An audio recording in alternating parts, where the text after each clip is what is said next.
తలకుంటే ఒకసారి నన్ను దోచుకో, కౌగిట బంధించి ముద్దాడుకో.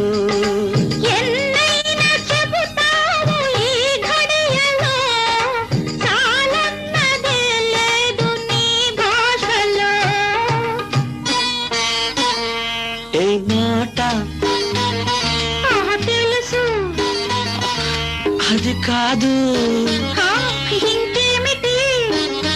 చెబితే చాలదు, కోరిక తీరదు.